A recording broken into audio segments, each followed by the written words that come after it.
শুভ দুপুর বন্ধুরা। তো আজকে সানডে, তো সানডে স্পেশাল কিছুই হয়, আমাদের বাড়িতে হয়, সবার ঘরেই হয়, কিন্তু আজকে স্পেশাল কিছু হয়নি, কারণ আজকে আমি মাছ রান্না করছি। তো মাছের রেসিপিটা তোমাদের সাথে আমি পরেই শেয়ার করব।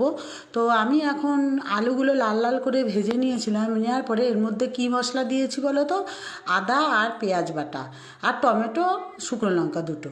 তো তাতেই কত সুন্দর কালার এসে গেছে। আর ওইদিকে আমার যা কাঠে গরম জল করছে, কারণ শীতকালে তো কাঠে রান্না করা একটা অন্যতম জিনিস, আর আমি জানলা দিয়ে দেখছিলাম।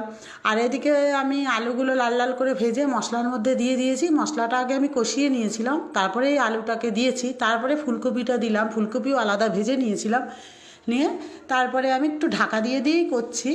আর হলো এখন তো দুপুরবেলা, তো এখন 1:30 বাজতে চলছে। আর এদিকে তাড়াতাড়ি তাড়াতাড়ি করছি, আজকে রান্নার দেরি হয়ে গেছে। তো এটা হলো রুই মাছ, তো রুই মাছে দিয়ে আমি ফুলকপি আলু দিয়ে করব। আর নতুন আলু ফুলকপি দিয়ে রুই মাছ খুব ভালো লাগে, আর এর সঙ্গে ধনেপাতাও ভালো লাগে। তো মশলাটা কষানো চলছে, তো কষানো হয়ে গেছে, তেল ছেড়ে দিলেই কষানো হয়ে যায়। তারপরে আমি এর মধ্যে পরিমাণ মতো জল দিয়ে দিলাম, দেখো।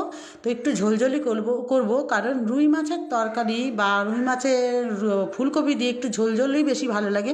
তো আমি তো এইভাবেই রান্না করি, তোমরা কিভাবে করো? যারা যারা আমার ভিডিওটা দেখছো তারা অবশ্যই আমাকে কমেন্টে লিখবে যে তোমরা কীভাবে করো, এইভাবেই করো কি? তারপরে মাছগুলো তো এবার ঝোলটা ফুটে উঠলে মাছগুলো আমি দিয়ে দিলাম, দিয়ে নাড়াচাড়া করে নিচ্ছি, নিয়ে একটু ঢাকা দেবো। বেশ টকবক করে যখন ফুটবে তখন আমি ধনেপাতা দেবো। যাই হোক, আমার ভিডিওটা এই পর্যন্তই। ভালো লাগলে অবশ্যই পাশে থেকো, আর কমেন্ট করে বলো আমার মাছ ভাজা মানে মাছ রান্না করাটা আজকে তোমাদের কেমন লাগলো। ঠিক আছে বন্ধুরা, নেক্সট ভিডিওতে আবার দেখা হবে।